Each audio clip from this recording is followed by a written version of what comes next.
शिक्षक साथियों, मैं सुमति चौबे गाइड सागर से आप सभी के समक्ष NAS की तैयारी हेतु कुछ जानकारी लेकर आई हूँ। आप सभी NAS के बारे में बहुत कुछ जानते हैं, बस थोड़ी सी जानकारी आपके लिए। NAS जो है वो नेशनल अचीवमेंट सर्वे यानी राष्ट्रीय उपलब्धि सर्वे जो भारत सरकार द्वारा शिक्षा मंत्रालय भारत सरकार द्वारा कराया जाता है। यह जो NAS है यह बच्चों की प्रगति और मूल्यांकन करने के लिए यानी बच्चों की प्रगति और उनकी क्षमता का मूल्यांकन करने के लिए शिक्षा मंत्रालय भारत सरकार द्वारा हर प्रति 3 वर्ष में कराया जाता है। यह सर्वप्रथम 2017 में, फिर 2021 में और अब वर्ष 2024 में NAS की परीक्षा आयोजित की जा रही है। 2021 तक कक्षा 3, 5, 8 व 10 में NAS की तैयारी हो रही थी, परंतु इस वर्ष कक्षा 3, 6 व 9 में NAS की तैयारी होनी है। तो कक्षा 3 में NAS के लिए भाषा यानी हिंदी विषय के लिए हम बच्चों की तैयारी कैसे कराएं, इस बारे में हम आपको कुछ जानकारी बताना चाहते हैं। यदि हमें बच्चों को भाषा विषय को लेकर तैयारी करानी है तो सर्वप्रथम तो हमें सीखने के प्रतिफल यानी कि लर्निंग आउटकम्स पर ध्यान देना होगा।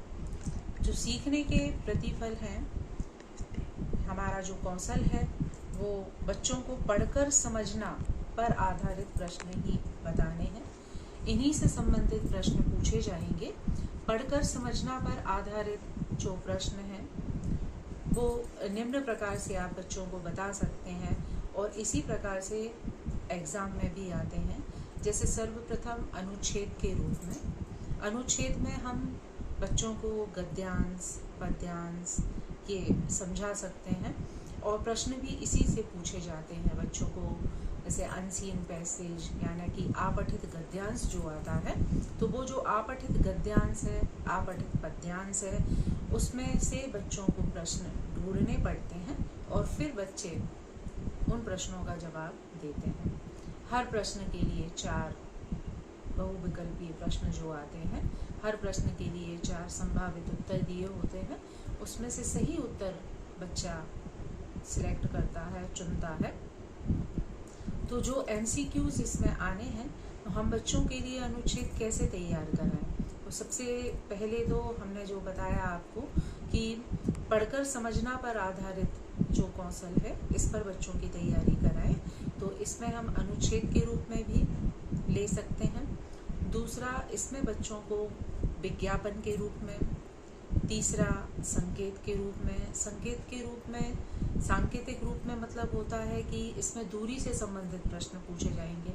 जैसे आपको कोई गद्यांश दिया हुआ है कि सागर से भोपाल की दूरी इतनी है, फिर वहाँ ये इस तरीके से कोई भी जानकारी आपको देते हैं, तो वहाँ दूरी से संबंधित प्रश्न पूछे जाएंगे। तो ये संकेत के रूप में है, विज्ञापन के रूप में है और चित्र के रूप में। बच्चों को NAS में कोई भी एक चित्र दिया जा सकता है, फिर उस चित्र से संबंधित प्रश्न बच्चों से पूछे जाते हैं।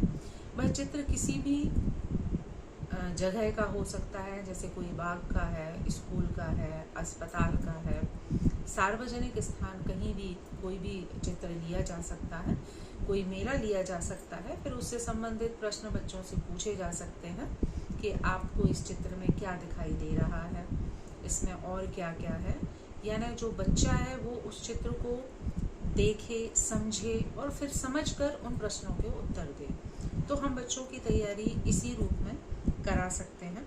एक और होता है सारणी पठन के रूप में। इसमें एक सारणी यानी कि तालिका बनी हुई आती है, उससे संबंधित बच्चों से प्रश्न पूछे जाते हैं। जैसे शालाओं में, विद्यालयों में मध्याह्न भोजन चलता है, तो उसमें मेन्यू बना सकते हैं कि सोमवार को क्या क्या खाना बनता है, मंगलवार को, बुधवार को, इसी तरह शनिवार तक। और फिर उसमें हम प्रश्न पूछ सकते हैं कि सोमवार को क्या बनता है, तो इसमें 4 ऑप्शन कुछ भी दिए जा सकते हैं। या ये भी पूछ सकते हैं कि पूड़ी, खीर, सब्जी किस दिन बनाई जाती है, तो कोई भी दिन दिए जा सकते हैं तो बच्चों को इस तरीके से सिंपल प्रश्न, यदि हम बच्चों को सरल प्रश्न तैयार कराते हैं तो बच्चे अवश्य ही ये अनुच्छेद आराम से कर लेंगे और ये NAS की तैयारी के लिए बहुत अच्छा काम रहेगा। तो हम बच्चों को इनसे संबंधित तैयारी ही कराएं। तो मेरा जो इसके बाद में जो एक वीडियो डाल रही हूँ उसमें मैंने एक गद्यांश ही लिया हुआ है कि हम बच्चों को गद्यांश किस तरीके से बताते हैं। जैसा कि मैंने आपको बताया था कि बच्चों को पढ़कर समझना कौशल पर आधारित प्रश्न पूछे जाएंगे। तो उसके लिए हमने आपको बच्चों की तैयारी हेतु प्रश्नों के स्वरूप बताए थे, जिसमें मैंने आपको बताया था अनुच्छेद के रूप में। तो यहाँ मैं आपको एक अनुच्छेद दिखा रही हूँ। ये अनुच्छेद आप बच्चों को इस तरीके से बता सकते हैं कि एक अनुच्छेद दिया हुआ है कि मम्मी पापा के साथ मोनू बाजार से गई थी, फिर वहाँ उसने क्या देखा, क्या खरीदा। तो इससे संबंधित हम कुछ प्रश्न बना सकते हैं कि इसमें पहला प्रश्न यही हम बच्चों से पूछ सकते हैं कि मोनू मम्मी पापा के साथ कहाँ गई थी, मोनू ने वहाँ क्या देखा, या मोनू को वहाँ क्या पसंद आया, मोनू ने वहाँ किस रंग की फ्रॉक देखी, उसके पापा ने उसको किस तरीके से समझाया। ये सारी बातें हम बच्चों से पूछ सकते हैं। इस अनुच्छेद को आप अपने श्याम पट पर बच्चों को लिखकर बता सकते हैं, पढ़कर सुना सकते हैं और फिर बच्चों से इस तरीके से प्रश्न हम पूछ सकते हैं कि मोनू को किस रंग की फ्रॉक अच्छी लगी थी।